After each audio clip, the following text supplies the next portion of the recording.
जय हिंद मेरे प्यारे साथियों। आज के इस लेक्चर में हम लोग क्वेश्चन नंबर 1 को देखेंगे। ठीक है, कल के लेक्चर में हम लोग बहुविकल्पी के 20 क्वेश्चन अच्छे से पढ़ लिए थे, जिसमें से 2 क्वेश्चन हमने छुड़वाया था। ठीक है, आज हमारा खंड 1 जो है इसमें 2-2 नंबर का पूछेगा, जो कि पहला क्वेश्चन है कड़ी में 3 एक अपरिमेय संख्या दिखाना है। ठीक है, कड़ी में 3, कड़ी में 5, कड़ी में 7, कड़ी में 2 इस प्रकार के क्वेश्चन आ जाते हैं। ठीक है, तो वह मेरा अपरिमेय संख्या होती है, लेकिन उसको हमको भाषा के रूप में दिखाना है कि कड़ी में 3 एक अपरिमेय संख्या है। सबके लिए भाषा सेम रहेगा, देखना थोड़ा सा लिखा है कड़ी में 3। ठीक है, कड़ी में 3, कड़ी में 3 क्या है हमारा? एक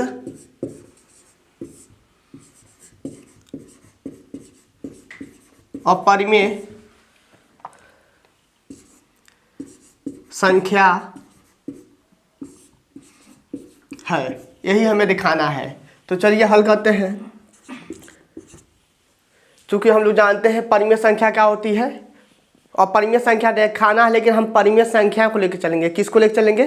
परिमेय संख्या को।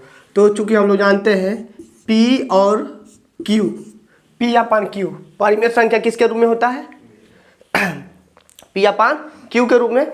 A अपान B के रूप में भी लेकर चल सकते हो। तो P अपान Q, ठीक है, इक्वल में कड़ी में 3। बस इतना कंसेप्ट थोड़ा सा याद रखना, हमेशा P अपान Q मानना, इक्वल में कड़ी में 3 कर लेना। ठीक है, लेकिन यहाँ पर लिखना पड़ेगा तुमको, जहाँ Q does not equal to में 0, यानी कि Q का जो मान है वह 0 नहीं होना चाहिए। 0 को छोड़कर कुछ भी हो सकता है, धनात्मक ऋणात्मक कुछ भी हो सकता है, लेकिन 0 नहीं रहेगा Q के जगह पे।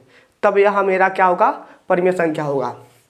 ठीक है, तो P अपान Q के रूप में। तो यहाँ से 2 तरीके से लगा सकते हो इस इक्वेशन को, यानी कि इस समीकरण को दोनों पक्षों का वर्ग करने पर। ठीक है, दोनों पक्षों का वर्ग करने पे वर्ग करेंगे तो P का वर्ग बट्टे Q का वर्ग इक्वल में 3 हो गया। ठीक है, इतना बात समझ में आया कि नहीं आया? इधर भी वर्ग इधर भी वर्ग कर दिए। यह √3 है, √3 का वर्ग करोगे तो 3 ही होगा। ठीक है, तो यहाँ पर हो जाएगा P स्क्वायर इक्वल में Q स्क्वायर इंटू 3। चलिए P का मौलिक मान निकालिए, तो हम लिख सकते हैं √ में Q स्क्वायर इंटू 3। Q बाहर निकल जाएगा तो P बराबर कितना हो जाएगा? Q रूट में 3। यही तो होगा, यही ना होगा? इतना बात समझ आ गया? बस इतना ही स्टेप चलना है। यह समीकरण मिल गया, इसका वर्ग करोगे इतना के रूप में आ गया। वर्ग नहीं करना चाहते हो फिर भी हो जाएगा। कैसे होगा देखना थोड़ा सा यहाँ से। यदि वर्ग नहीं करना चाहते हो, P अपान Q इक्वल में √ में 3 है। ठीक है, P बराबर में Q √ में 3 कर सकते हो। कैसे हुआ है? यहाँ पर 1 है, इसका गुणा इसमें, इसका गुणा इसमें। ठीक है, कैंची गुणा कराए हैं, इतना हो गया। अब यहाँ पर लिखना पड़ेगा भाषा के रूप में, चूंकि हम जानते हैं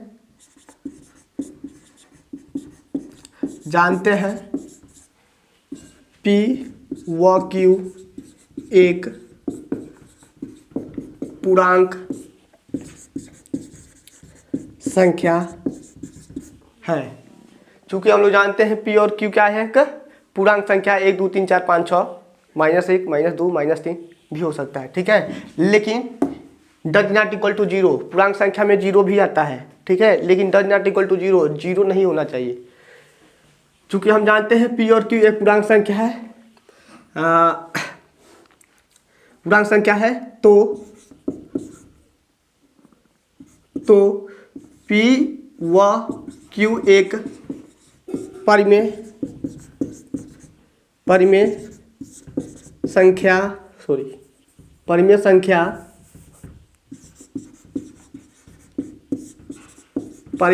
है। अपने भाषा में बस इसको लिखना है, परिमेय संख्या है। P और Q एक परिमेय संख्या है, तो हम ये भी तो कह सकते हैं Q √ में 3 एक परिमेय संख्या होगी। ठीक है, इसलिए Q √ में 3 एक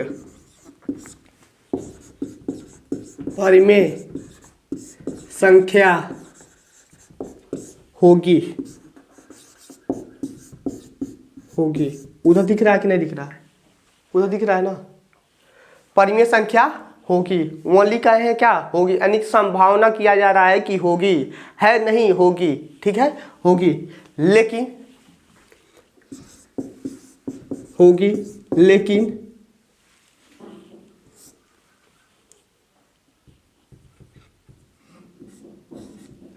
लेकिन कहानी में 3 एक विरोधाभास संख्या प्राप्त होता है।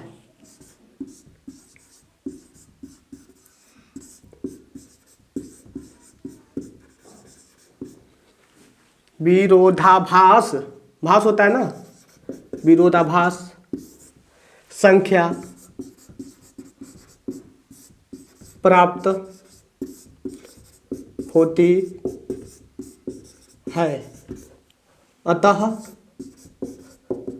रूट में थ्री एक अपरिमेय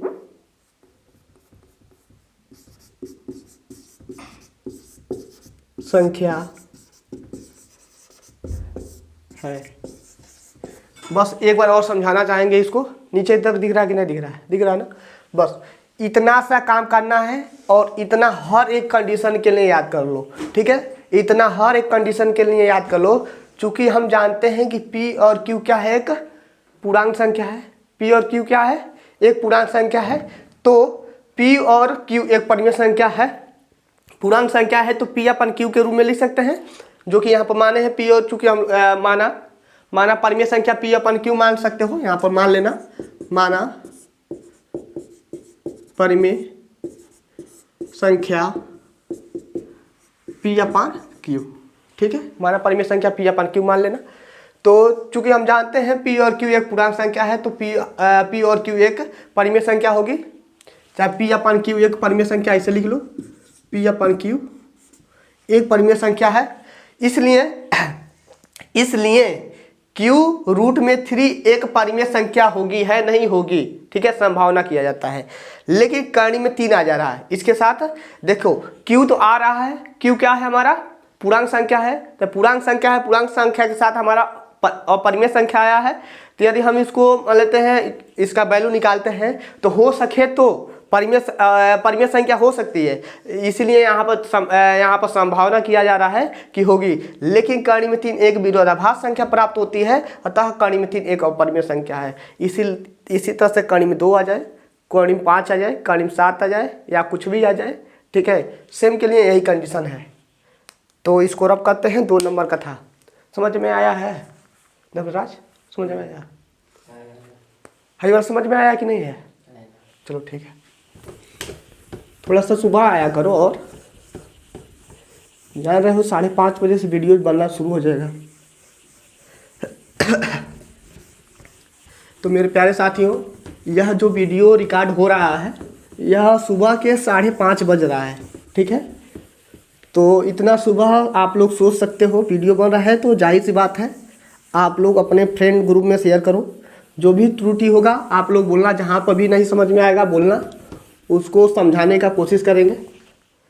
चलिए अगला क्वेश्चन क्या है, जो कि त्रिकोणमिति से है। किससे है? त्रिकोणमिति से है। क्या दिया है कि 10a + b इक्वल में 1 और 10a - b इक्वल में रूट में 1/√3 है। तो a और b का मान ज्ञात कीजिए। हमेशा इस प्रकार का क्वेश्चन मिलेगा देखने के लिए 2 नंबर के, ठीक है, 2 नंबर को मिलेगा, देखना थोड़ा सा ध्यान से। हमेशा हर एक कंडीशन में यहाँ पर क्या है? 10 है ना, तो इसको भी 10 के पद में ही सोचना। एक किसका वैल्यू होता है? किसका वैल्यू होता है बोलोगे? 10 45 अंश का, ठीक है। तो इधर 10 है a + b को गोली मारो, इसको नहीं फोकस करो, हमारा फोकस है ओनली 10। यहाँ पर 10 है तो 10 के पद में सोचेंगे कि एक किसका वैल्यू होता है, तो 10 45 अंश का, बस इतना ही लिखना है, ठीक है। इधर 10 है, ठीक है, इधर भी 10 है, क्या है? 10 है। तो इधर भी 10 के पद में सोचेंगे कि 1/√3 किसका वैल्यू होता है? 10 30अंश। चलो ठीक है, इधर 10 था तो 10 के पद में सोचे हैं, काश होता तो काश के पद में सोचते, साइन होता तो साइन के पद में सोचते, कुछ भी होता है। यहाँ पर 10 के जगह पे साइन और काश भी आ सकता है, ठीक है। तो उसी के पद में सोचेंगे जिसके पद में यह रहेगा। 10 था तो 10 के पद में सोचे हैं, काश होता तो काश के पद में सोचते हैं। इधर से 10 हट जाएगा तो a + b बराबर हो जाएगा आपका 45, समीकरण 1। यहाँ से a - b बराबर हो जाएगा 30, समीकरण 2।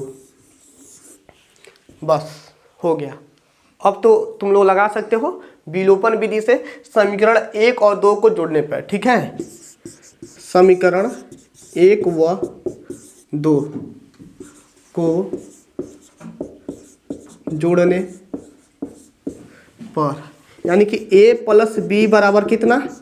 45। लिखने का तरीका देख लेना ध्यान से, ठीक है। a - b बराबर 30, काटेंगे a बराबर कितना हो जाएगा? कितना हो जाएगा? 5 × 7 = 75। टू a बराबर कितना हो जाएगा? 75/2, ठीक है। अब यह a का मान किसी भी समीकरण में ले जाकर रखोगे तो b का मान निकल जाएगा, ठीक है। तो b का मान निकाले हो, b का मान कितना आया खुशी बता दो तो? 15/2। b का मान आपका 15/2 आएगा। इतना आपके लिए होमवर्क। a का मान या तो समीकरण 1 में या तो समीकरण 2 में रखोगे तो b का मान निकल जाएगा, ठीक है।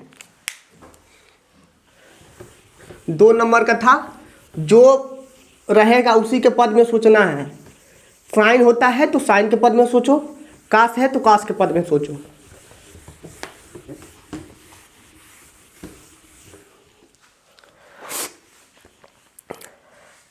अगला क्वेश्चन है, दो घनाभ जिसमें से प्रत्येक का आयतन, ठीक है, दो घन है, दो घन जिसके आयतन दे दिया है। 1 मिनट, हाँ। 2 घनों जिसमें से प्रत्येक का आयतन, 2 घन है, ठीक है। घन बना लो बाबू। घन का नाम लिया तो घन बनाना आता है तो कॉपी में भी बना देना, ठीक है। ऐसे बना लेना। क्या करना है? ऐसे वर्ग बनाना है, ठीक है। बीच वाला पॉइंट पकड़ना, बीच वाले से एक और वर्ग बना लो। 2 वर्ग हो गया, इसका कोना मिला लो, बस हो गया। पहला घन हो गया, दूसरा घन हो गया, ठीक है। तो प्रत्येक का आयतन, ठीक है, इसका भी आयतन कितना है? 64 है। इसका भी आयतन 64 सेमी क्यू दे दिया है, ठीक है। आयतन यानी कि V1 इक्वल में V2 इक्वल में, दोनों का आयतन समान है, बराबर है। इनके संलग्न फलकों को मिलाकर एक घना बनाया जाता है, ठीक है। यानी कि हम कह देंगे V1 इक्वल में V2 बराबर के 64, ठीक है, सेमी क्यू। इतना बात समझ में आया कि नहीं समझ में आया?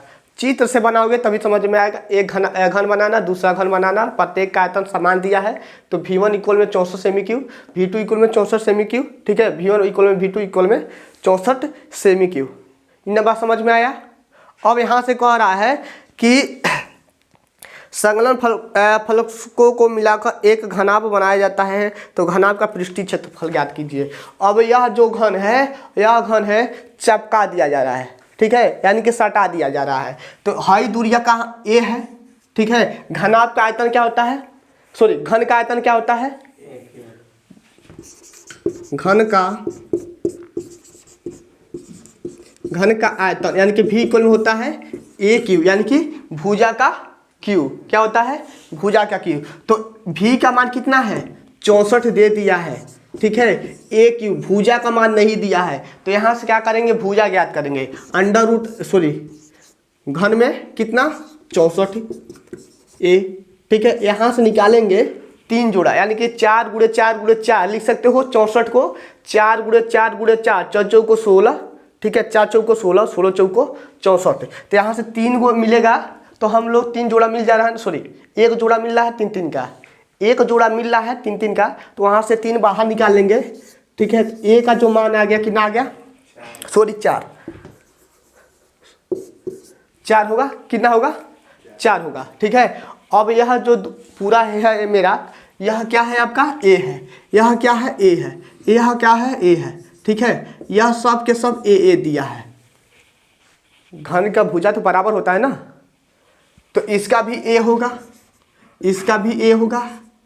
बताओ इतना बात समझ में आया, इतना बात समझ में आया कि नहीं आया। ठीक है, तो यह दोनों को जोड़ोगे यहाँ पे, ठीक है, इन दोनों को मिला दोगे तो यह और यह लंबाई बढ़ेगा कि नहीं बढ़ेगा। अरे जैसे मान लेते हैं एक घन यह हो गया, ठीक है, सपोज करो, और इसी में एक और घन चिपका दे रहे हो, यह चिपका दिया। ठीक है, तो 2 घन बन गया कि नहीं बन गया। दोनों घन को मिलाए हैं तो क्या बन रहा है, घनाभ बन रहा है। तो इसका लंबाई में वृद्धि हुआ कि नहीं हुआ, घनाभ के लंबाई में वृद्धि हुआ, यानी कि यल इक्वल में कितना हो जाएगा 4 गुणे 2 ना। अरे 4 यह तो कितना हो गया 8। ठीक है, 8 लिखे, दिक्कत नहीं ना है। अरे 4 इसका 4 इसका, इतना बात समझ आ गया। ठीक है, लेकिन ऊंचाई जितना इसका है, ठीक है, उसका भी इतना ही है जब जोड़ रहे हैं तभी भी, यानी कि ऊंचाई हमारा बराबर है, यानी कि यच का मान कितना हो जाएगा 4। ठीक है, और यह जो चौड़ाइया है, ठीक है, यह 3D डायग्राम नहीं बनाया है, यह 3D है। यह जो चौड़ाइया है, ठीक है, तो यह भी हमारा जब जोड़ेंगे तो कितना होगा 4 ही होगा, यानी कि या तो यच होगा और बी का जो मान आएगा मेरा कितना आएगा 4 आएगा। इतना बात समझ में आया कि नहीं आया, आ गया ना। तो अब पूछा है घनाभ का आयतन, घनाभ का आयतन पूछा, क्या पूछा है, पृष्ठीय क्षेत्रफल, पृष्ठीय क्षेत्रफल, पृष्ठीय क्षेत्रफल। घनाभ का पृष्ठीय क्षेत्रफल होता है 2LB प्लस के BH प्लस के HL, यही तो होता है। मान रख कर वली गुणा करना है। यल का मान कितना 8 गुणे 4 प्लस के 4 गुणे 4 प्लस के 4 गुणे 8, 2 हो गया 8 चौको 32, 16 32, 32 दूना 64, 64 में 16 जोड़ेंगे तो कितना हो जाएगा 6 4 10 को 0, 80। चलो ठीक है, 80 दूना कितना होता है 160 है। और यह किस में है, क्षेत्रफल में है। तो यहाँ पर हम लोग लिखेंगे सेमी का स्क्वायर। नीचे दिख रहा है कि नहीं दिख रहा है, समझ में आया विक्रम, नवराज, समझ में आया है। ये जो क्वेश्चन है ना हमेशा हर एक सेट में पूछ रहा है, इम्पॉर्टेंट है, 2 नंबर का है।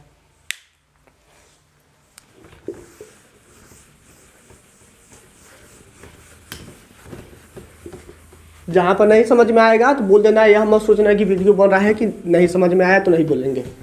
नहीं समझ में आएगा तो बोल देना, और हाँ कुछ भी गलती लिखे वहाँ पर भी बोल देना, जायज़ बात है। मुंह से निकलता है कुछ और, लिखाता है कुछ और। सी हो गया। डी नंबर कह रहा है माध्यिका ज्ञात करना है। क्या ज्ञात करना है, माध्यिका ज्ञात करना है। इस क्वेश्चन को, ठीक है, यह 2 नंबर का क्वेश्चन है। हम आपसे बताए थे बहुलक, माध्य और माध्यिका, ठीक है। बहुलक, माध्य और माध्यिका का क्वेश्चन जो आ रहा है, इस पर स्पेशल एक वीडियो बनाएंगे, एक नहीं 2-4 वीडियो बनेगा, ठीक है। बार बार वही आएगा, ज़्यादा से ज़्यादा समय लगाएगा, ठीक है। तो ज़्यादा सा समय नहीं है हम लोग के पास, तो यह वर्ग बहुलक, माध्य और माध्यिका का जो भी क्वेश्चन आ रहा है, इसको हम आखिरी में करवाएंगे, पूरा सेट जब समाप्त हो जाएगा तब, ठीक है। बाकी सब क्वेश्चन को बता देंगे, अभी यहाँ पर बताएंगे तो ज़्यादा से ज़्यादा समय लगेगा समझाने में।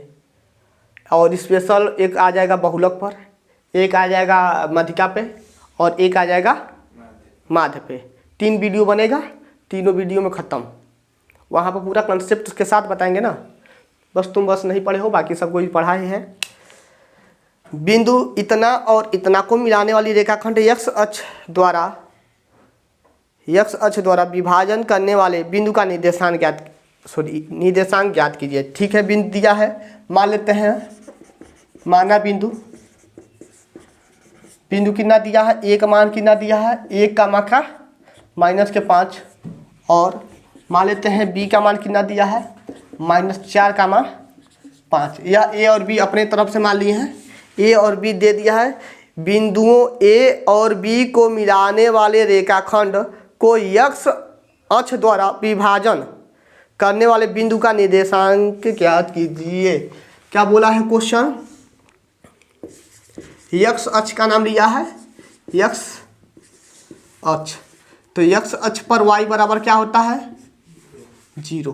बस इतना ही सा कंसेप्ट है। ऐसे ही लगेगा ना खुशी, ऐसे ही लगेगा ना, नहीं लगाई हो इसको, चलो ठीक है। देखो 2 बिंदु दे दिया है ए और बी, ठीक है, और कह रहा है कि बिंदु 1 कामा -5 और -4 कामा 5 को मिलाने वाले रेखाखंड को x अक्ष द्वारा विभाजन करने वाले बिंदु का निर्देशांक ज्ञात कीजिए। x अक्ष द्वारा, तो x अक्ष पर y बराबर क्या होता है, 0, ठीक है। तो विभाजन करने वाला बोला है, क्या विभाजन करने वाला, चलिए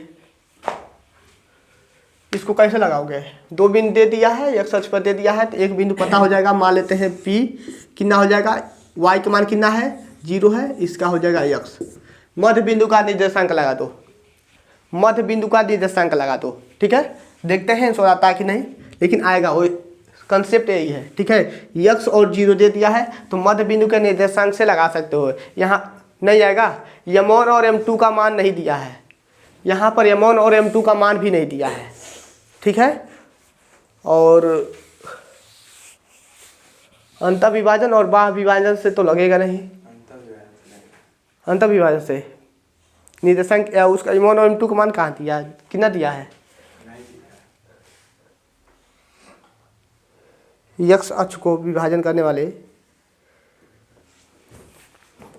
तो m1 और m2 का मान ज्ञात कर लें। m1 और m2 को तो लंबा प्रोसेस हो जाएगा यार, 2 ही नंबर के इतना लंबा। m1 और m2 का मान ज्ञात करेंगे यहाँ से, इससे y से तुलना करके, ठीक है। यदि इसको अंतःविभाजन से लगा रहा है तो यहाँ पे m1 और m2 का मान नहीं दिया है, तो m1 और m2 का हमें मान ज्ञात करना पड़ेगा, जो कि लंबा प्रोसेस हो जाएगा, 2 ही नंबर में दिया है। देखो अंतःविभाजन का सूत्र होता है, लिखेंगे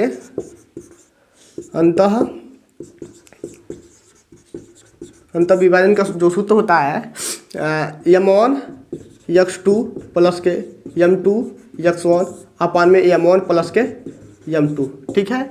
एक होता है m1 y2 प्लस के m2 y1 y में m1 प्लस के m2, ठीक है। फार्मूला हमें प्राप्त हो गया। और अंतः बिंदु का अंतः विभाजन है ना, अंतः विभाजन दिया है x कामा के 0, ठीक है। x अक्ष पर बोला है, जो बोलेगा, ठीक है, जो बोलेगा, x अक्ष का नाम लिया है तो x अक्ष पर y बराबर 0, तो y का मान 0 हो गया, x का मान 0, ठीक है। m का मान, m1 का मान नहीं पता है, x2 का मान, अब यहाँ से यह मेरा x1 हो गया, यह मेरा y1 हो गया, यह मेरा x2 हो गया, यह मेरा y2 हो गया। तो x2 का मान कितना है, -4, ठीक है। -4 को यहाँ पर लिख लेते हैं, यहाँ से रफ करते हैं, ठीक है। प्लस हो गया, m2 का मान नहीं पता, ठीक है। x1 का मान 1, ठीक है। m1 प्लस के m2 2 नंबर में दिया है, थोड़ा सा लंबा प्रोसेस है। यहाँ से हो जाएगा m1, y2 का मान 5 प्लस के m2 -5, तो यहाँ पर माइनस लगा लेते हैं, माइनस m2 m1 प्लस के m2। अब देखो मेरे प्यारे साथियों, अब हमें यहाँ से क्या करना है, x का तुलना हम x के साथ करेंगे और y का तुलना y के साथ करेंगे, ठीक है। यह x वाला पद है क्योंकि इसमें x है, तो x का तुलना x के साथ, और या इसमें y है तो y का तुलना y के साथ, ठीक है। इन्हें बात समझ में आया। तो 0 इक्वल में हम लोग क्या करेंगे, 5m1 माइनस के 5m2, ठीक है। कॉपिया में तुम लोग ऐसे मत दिखा देना, ठीक है, ऐसे मत दिखा देना कॉपी में। अब इसका गुणा करोगे, ठीक है, यहाँ कुछ भी नहीं तो एक है, इसका गुणा करोगे इसमें, इसका गुणा इस करोगे इसमें, जब गुणा कराओगे तो यहाँ पर पूरा पूरा पद 0, ठीक है, 5m1 माइनस के 5m2, ठीक है, यानी कि यहाँ पर देख लेते हैं, नीचे दिखेगा नहीं, यहाँ पर 5m1 इक्वल में 5m2, यानी कि m1 बट्टे में m2 इक्वल में 5/5, m1 संबंधे m2 इक्वल में 1 संबंधे 1। बात समझ में आया? 1 संबंधे 1 कहाँ से आया है? m1 और m2 का मान कहाँ से आया, समझ में आया? हम y वाला का तुलना करके m1 और m2 का मान निकाल कर लिए। अब हमें x का बिंदु पूछा है, x का कौन सा बिंदु है, तो x का बिंदु ज्ञात करने के लिए यह m1 और m2 का मान हम इसमें रख देंगे, ठीक है। m1 और m2 का मान x इक्वल में -4m1 प्लस के m2 बट्टे में m1 प्लस के m2, x इक्वल में -4 गुणे 1 प्लस के 1, 1 प्लस के 1, ठीक है, हो जाएगा -4 प्लस के 1 बट्टे के 2, x इक्वल में -3/2। आंसर मैच करो, आया है कि नहीं आया है? तुम लोग के पास नहीं आंसर पेपर है? है। ठीक है, थोड़ा सा लंबा प्रोसेस हुआ है, यहाँ से m1 और m2 का मान ज्ञात करना होता है। चलो -3/2 आया है, ठीक है। बिना m1 और m2 का मान ज्ञात किए नहीं हो पाएगा, क्वेश्चन में जबकि नहीं दिया है, ठीक है, ओनली दिया है x अक्ष पर दिया है, तो x अक्ष पर y बराबर 0, अंतः बिंदु का सूत्र रखेंगे, इसका तुलना हम इसके साथ कर लेंगे, ठीक है, यानी कि बिरादर का तुलना बिरादर के साथ करना है, क्योंकि यह y है तो y का y के साथ, ठीक है। और अगला क्वेश्चन क्या है? कितना समय हुआ? अभी लाइट भागेगी नहीं ना?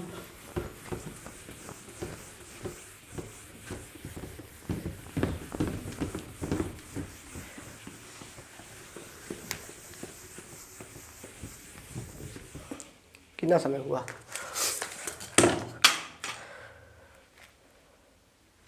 अभी समय है।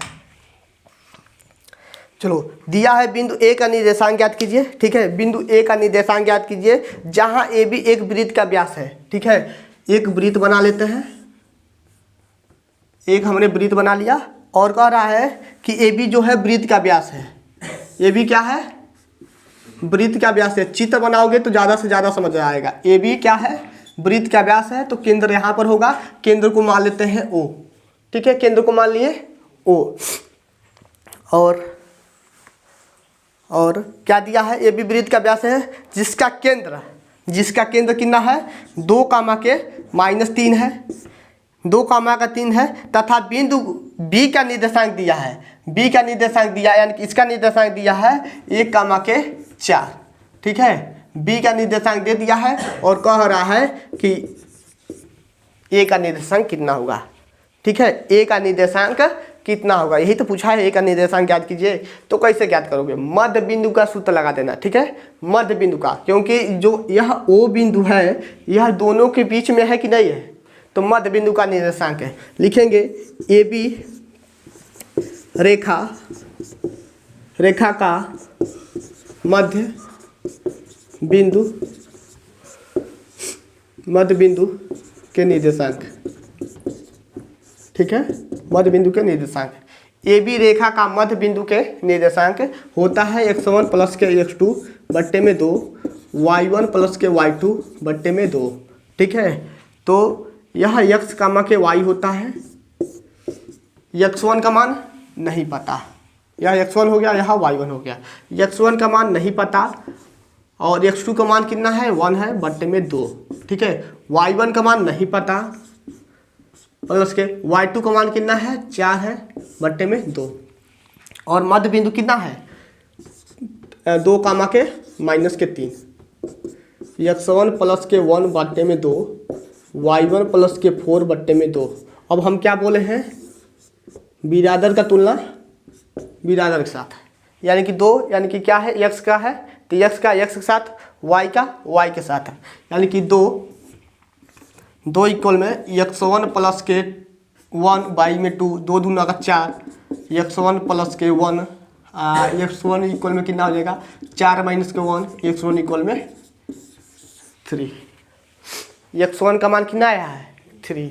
अब हम इसका तुलना -3 का तुलना किसके साथ करेंगे y1 प्लस के 4 बाई में 2 के -6 इक्वल में y1 प्लस के 4 और y1 इक्वल में -6 -4 y1 इक्वल में -10। यह समझ में आ रहा है कि नहीं आ रहा है तुम लोग को? यह जो काम किए समझ में आ रहा है कि नहीं? अरे इसका गुणा इसमें कर दिए हैं, इस +4 को इधर लाएंगे तो माइनस हो जाएगा, तो -6 -4 10 हो गया। ठीक है, समझ में आ गया? तब राज समझ में आया है? थोड़ा सा धीरे से मुड़ी हिला रहे हो, कस के मुड़ी हिलाओ। ठीक है, रब करते हैं 2 नंबर का था। देखो फार्मूला लिखते जाना, हम यही कहेंगे फार्मूला लिखते जाओ। लगाने का जो तरीका है यहाँ पर समझ लो, उसके बाद से घर से लगा कर लाओ। फिर से आओ घर से तो एक बार पूछ लेना कि यहाँ पर नहीं समझ में आया। जब घर पर लगाओगे तभी तो पता चलेगा कि समझ में आया कि नहीं आया। अब आ जाते हैं 4 नंबर के क्वेश्चन पे।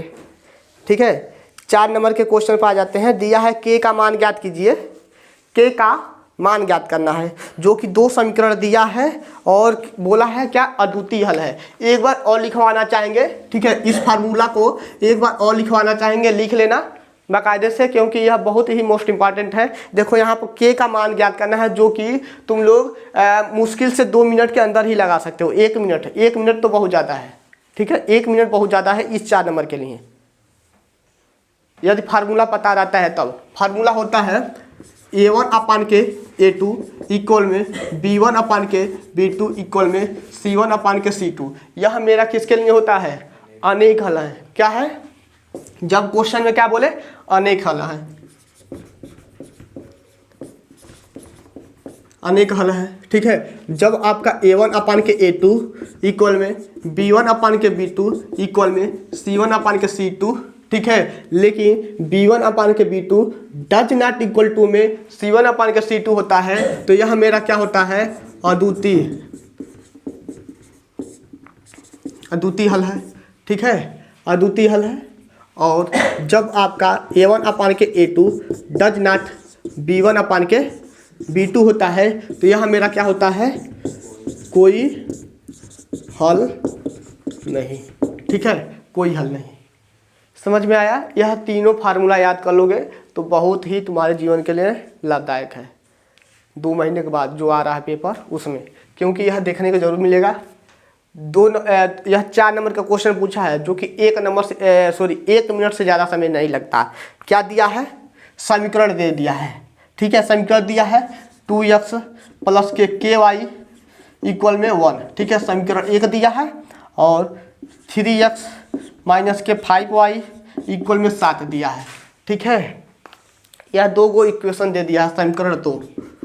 तो इसका तुलना हम लोग ax यानी कि a1x प्लस के b1y इक्वल में c1 से। ठीक है, यहाँ पर हम लोग a2x प्लस के b2y इक्वल में c2 से करेंगे। ठीक है, ऐसे होता है तुलना। तो क्या बोला है क्वेश्चन में? अद्वितीय हल है, यानी कि इसको हम फोकस करेंगे। किसको? इसको 1, यानी कि पहला, दूसरा, तीसरा। दूसरा का यहाँ पर ला दो a1 अपान के a2, यह आपका फार्मूला है, यहाँ से लिख लेना। अब यहाँ से सवाल लगा रहे हैं a1 अपान के a2 इक्वल में b1 अपान के b2 डज नॉट c1 अपान के c2। ठीक है, a1 का मान कितना है बाबू? तुलना करो 2। a2 का मान कितना है? 3 इक्वल में b1 का मान कितना है? k है। b2 का मान कितना है? यहाँ प्लस है, यहाँ पर माइनस है, तो b2 का मान कितना हो जाएगा? -5। डज नॉट c1 का मान कितना है? 1 है। c2 का मान कितना है? 7 है। यानी कि इसके कहने का मतलब यह है कि जो यह वाला पदवा होगा, इन दोनों के, यह दोनों बराबर होंगे। ठीक है, यह दोनों बराबर होंगे, लेकिन यह बराबर नहीं होगा। देख लेते हैं, गुणा कराओगे तो हो जाएगा -10। ठीक है, एक लाइन और बढ़ा देते हैं, 2/3 इक्वल में k/5 ओनली इतना ही को लेके चलेंगे, ठीक है, क्योंकि यही तो दोनों बराबर हैं। तो हो जाएगा -10 -5 गुणे 2 करेंगे तो -10, इसका गुणा 3k, ठीक है। तो k का मान निकालोगे तो कितना हो जाएगा -10/3। k का मान कितना आ गया -10/3।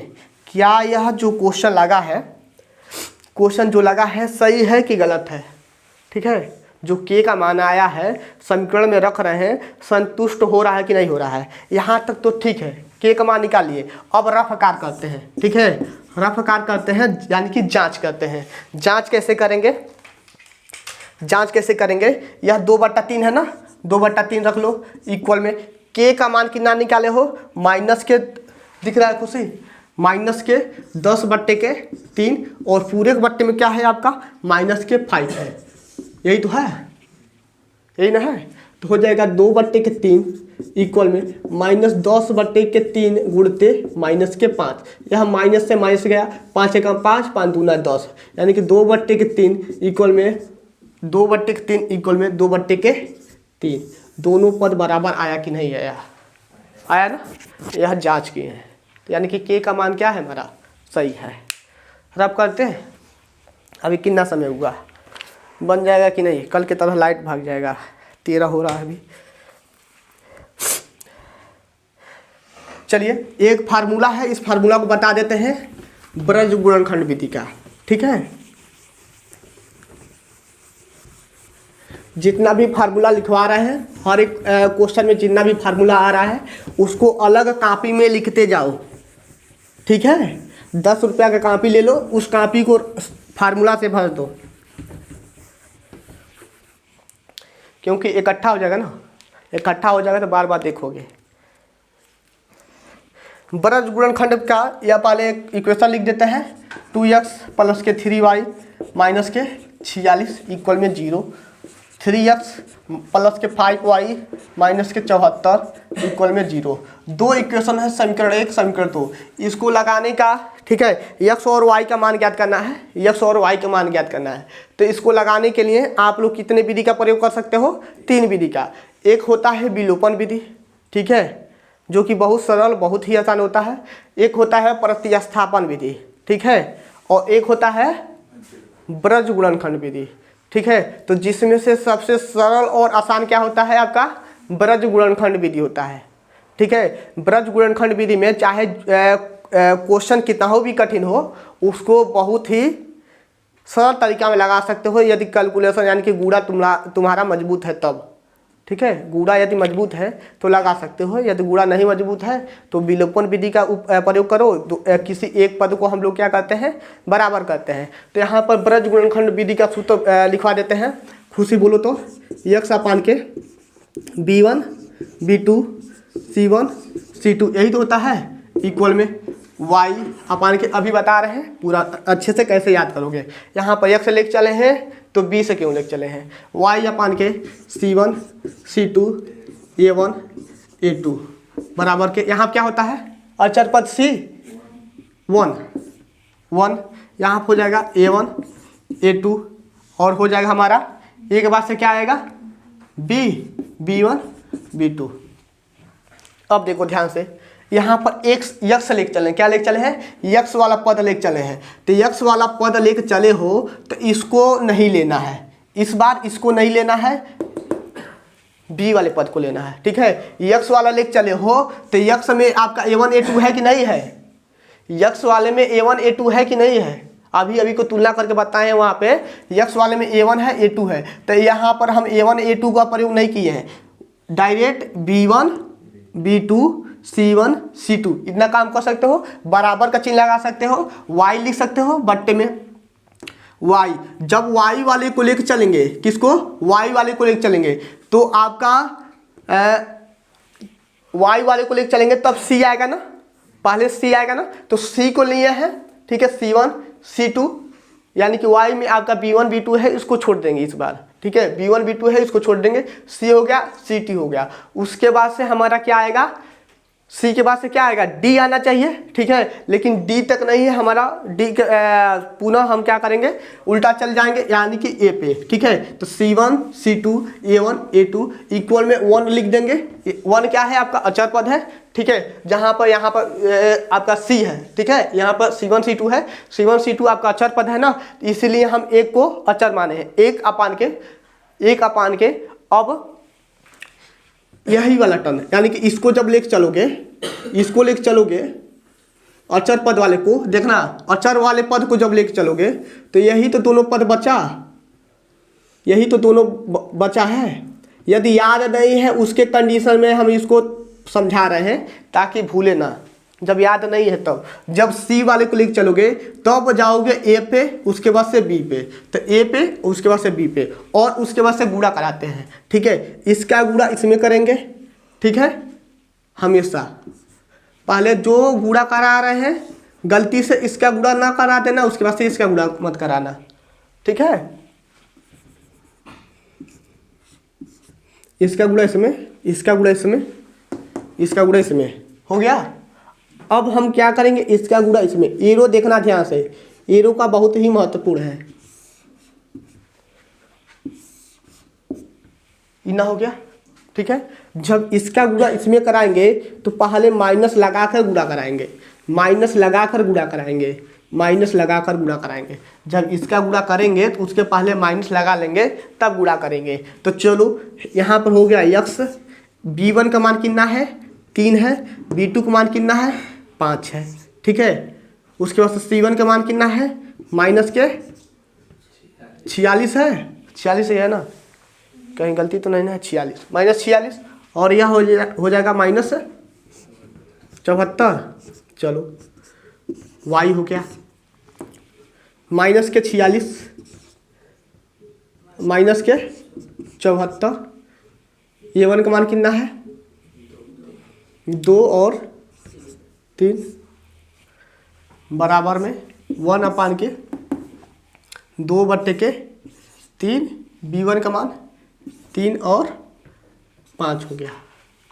इतना बात समझ में आया। अब यहाँ पर गुणा कराना है, क्या करना है, इसका गुणा इसमें, इसका गुणा इसमें, ठीक है। जो रूल लगाए हैं, थोड़ा सा इसको समझाने में ज़्यादा समय ले रहे हैं क्योंकि बहुत ही सरल है, बहुत ही आसान है, बस गुणा आना चाहिए। विलोपन विधि में थोड़ा सा दिक्कत भी हो सकता है लेकिन इसमें दिक्कत नहीं होगा। यहाँ पर हो जाएगा मेरा यक्स, ठीक है। 74 का गुणा 3 में करेंगे तो कितना आएगा खुशी, -222, -222 और 46 का गुणा 5 में किए हो तो 230। देखो बाबू थोड़ा सा ध्यान से, यहाँ पर ऑलरेडी माइनस है, ठीक है, तो -230 आया है, -230 आया है ना, -230 आएगा, लेकिन यह आपका जो सूत्र का माइनस है। अरे इसका गुणा कराने से पहले माइनस लगाओगे ना, और यह माइनस माइनस क्या हो जाएगा प्लस। इतना बात समझ में आया कि नहीं आया, एक बार और समझाते हैं, देखना। यहाँ पर सूत्र का माइनस लगा दिए, ठीक है, और यह 230 आपका माइनस आया है, -230, तो यह माइनस कितना हो जाएगा आपका प्लस। जगह ना होने की वजह से एक स्टेप गैप करते हैं, इक्वल में y, इसका गुणा इसमें की हो तो कितना आया है 138, -138, और इन दोनों को गुणा कराने से पहले हम माइनस लगाते हैं, और -74 गुणे 2 की हो तो कितना आया है 148, माइनस के 148 आएगा, ठीक है, माइनस के 148, यहाँ माइनस क्या हो जाएगा प्लस हो जाएगा, यानी कि हम लिखेंगे प्लस 148, ठीक है, इक्वल में 1/के इसका गुणा की हो तो 10 और हो जाएगा 9, ठीक है। अब हम कोशिश करते हैं यहाँ पर लिखने के लिए, नहीं तो दिखेगा नहीं नीचे। देखो यक्स अपान के जोड़ी घटाए तो कितना आया है 8 + 8 इक्वल में y, यहाँ पर जोड़ी घटाई हो तो कितना आया है 10 इक्वल में यहाँ पर 1, ठीक है। तो इसका तुलना हम इसके साथ कर देंगे और इसी का तुलना हम इसके साथ कर देंगे, ठीक है। कितना सरल है, हो जाएगा x अपान के 8 इक्वल में 1, ठीक है। यानी कि x बराबर कितना हो जाएगा 8, x मान कितना आया 8, और y अपान के 10 इक्वल में 1 से तुलना कर देंगे तो y का मान कितना आ जाएगा 10। बात समझ में आया कि नहीं आया। 4 नंबर का था ब्रज गुणनखंड विधि का प्रयोग किया है, ठीक है। जो एग्जामिनर है ब्रज गुणनखंड विधि का नाम ले लिया है तो बहुत ही सरल कर दिया है।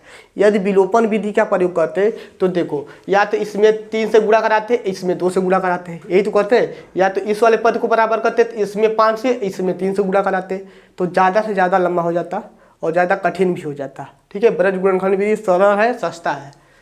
और अब कर देते हैं। समझ में आया है कि नहीं आया धर्मराज बाबू, समझ में आया है विक्रम?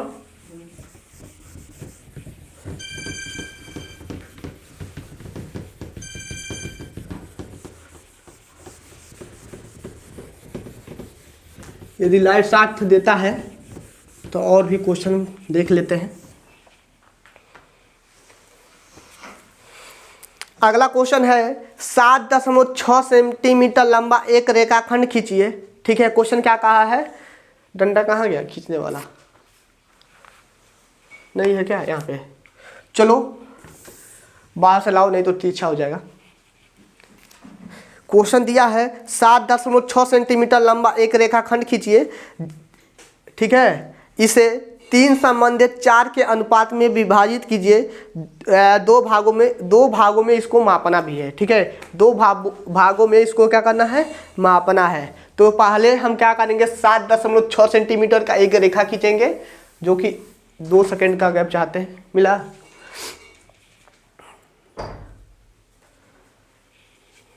सबसे पहले तुम लोग क्या करना, सबसे पहले क्या करना, देखो यह रचना है जो कि तुम लोग को कला में भी पढ़ाया जा रहा होगा। यह मेरा रेखा जो हो गया कितना हो गया 7.6, ठीक है। 7.6 का हो गया, और इसको बांटना किस में है, 3 संबंधे 4 में, 3 संबंधे 4 में। तो 3 और 4 को जोड़ोगे तो कितना हो जाएगा 7 हो जाएगा। तो यहाँ से, ठीक है, इसका नाम दे दो, इस रेखा को A, ठीक है, और B नाम दे दो, ठीक है। जन्म लिया है तो नाम देना जरूरी है। उसके बाद से हम एक न्यून कोण की रचना करेंगे। क्या करेंगे, एक न्यून कोण की रचना करेंगे। हर एक कंडीशन के लिए ऐसे ही काम करना पड़ेगा। एक न्यून कोण की रचना करेंगे, ठीक है। और 7 है ना, तो इस रेखा को 7 बराबर भागों में बांटेंगे, ठीक है। चाप के द्वारा, ठीक है, उसी माप का, जिस माप से एक चाप काटेंगे उसी माप से समान चाप काटना है। यहाँ पर केंद्र रखना, यहाँ पर केंद्र रख के चाप काटना। पुनः मान लेते हैं आप काटे हैं, ठीक है। यहाँ पर केंद्र रख के एक चाप काटना, 1 2 3 4 5 6 7, इतना हो गया, ठीक है। तो इसको नाम दे दो A1 A2 A3 A5 A6, अच्छा 4 गया क्या, 4 5 6 7। इतना बात समझ में आया कि नहीं आया है? 7.6 सेंटीमीटर का एक AB रेखा खींचा है। उसके बाद से A को केंद्र मानकर एक न्यून कोण की रचना की है। अभी रचना हम बोल रहे हैं, क्या लिखना है, A को केंद्र मानकर एक न्यून कोण की रचना करना है। केंद्र पर मान लेते हैं बिंदु A पर वह जो नुकीला भाग होता है उसको रखे हैं। उसके बाद से समान चाप से, ठीक है, समान चाप से 7 बराबर भागों में इसको काट लिया, ठीक है। और हमेशा क्या करना है, A7 को B से मिला देना है। हमेशा A7 को B से, इसका पॉइंट देख लेना, A7 को B से मिला देना है। इन बात समझ में आया? उसके बाद से 7 हो गया ना, उसके बाद से 3, ठीक है। हमेशा मान लेते हैं 3 और 4 है, यहाँ पर 6 और 7 आ जाता, तो हम इसको जोड़ते तो कितना हो जाता 13। तो 13 बराबर भागों में बांटते और 13 यानी कि A13 को B से मिला देते, A13 को B से मिला देते। जिस प्रकार से A7 को B से मिला है, उसी तरह से A13 को जब आपका यह आता तब A13 को हम B से मिला देते। उसके बाद से हमेशा यह लास्ट वाला पद पकड़ते हैं, ठीक है, लास्ट वाला पद। इसमें 3 पकड़ेंगे, यदि इसके लिए लगाते तो 6 पकड़ते हैं। तो यहाँ पर हम 3 पकड़ेंगे, इसको रब कर देते हैं, नहीं तो ज़्यादा कंफ्यूज हो जाओगे कि यह कहाँ से आ गया। ठीक है, तो हमेशा 3 वाला है ना, अब 3 ही तो बच्चा है, अब 3 वाले को पकड़ेंगे यानी कि यहाँ पे। ठीक है, इसके समांतर इसको मिला देंगे, लेकिन समांतर होगा कि नहीं होगा तो उसको भी रचना कर लेते हैं। यहाँ पर नोकीला भाग रखना, ठीक है, यहाँ पर नोकीला भाग रखना, कितना भी दूरी लेना। ठीक है, एक बार चाप को सेट कर लो तो उसको घटाओ बढ़ाओ मत, ठीक है ना। तो कितना भी दूरी लेकर एक चाप ऐसे काट लेना, काट लिया, हो गया ना। उसी समान चाप से यहाँ पर केंद्र रख के ऐसे हमने चाप काट लिया। ठीक है, और यहाँ पर नोकीला भाग रख लेना और यहाँ पर पेंसिल वाला भाग रख लेना और ऐसे करके नाप लेना। ठीक है, ऐसे करके नाप लेना और यही ले जाकर यहाँ पर रख कर ऐसे करके नाप लेना। जहाँ पर काटा उसको क्या करना, इसे मिला देना। गलती हो गया क्या?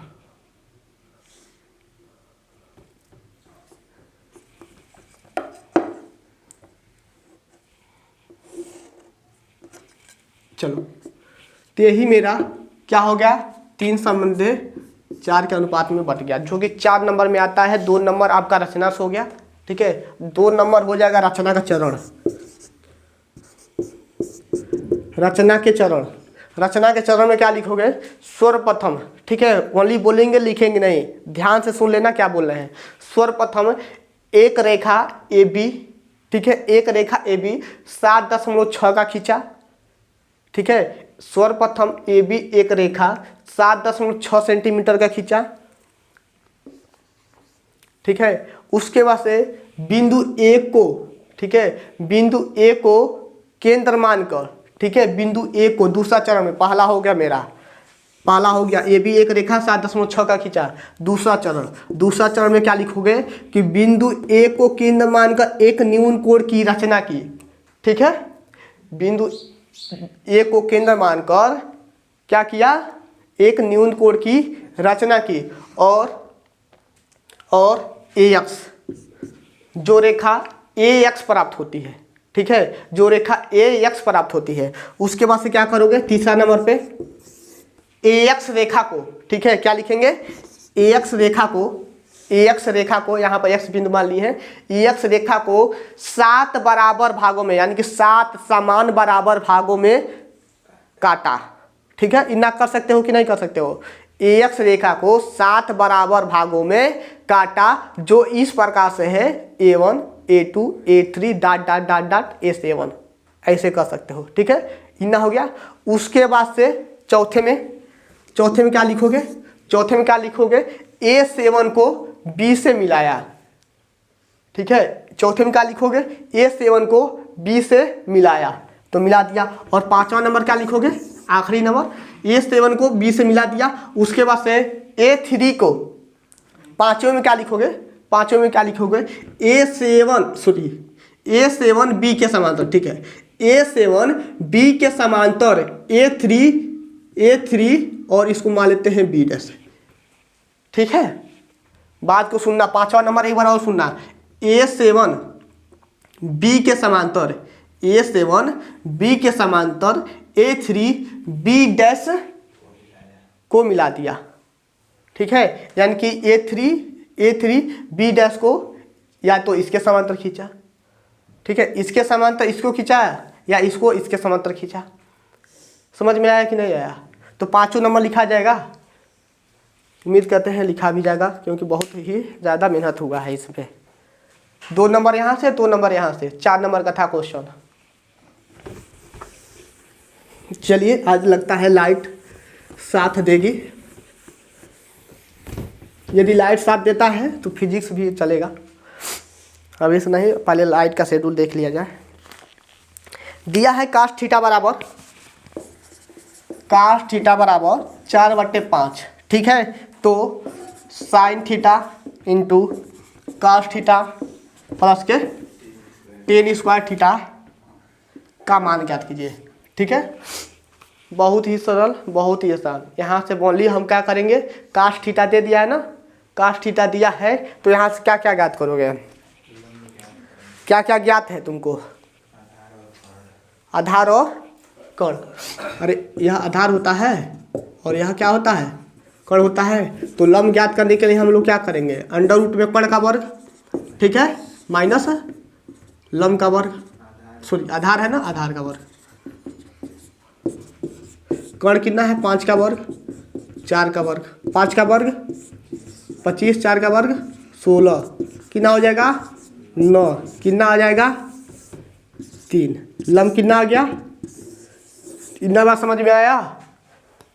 चलो अब बताओ, sine theta into cos theta plus के टेन स्क्वायर थीटा, ठीक है, समझ में आ रहा है कि नहीं आ रहा है, या 10 है।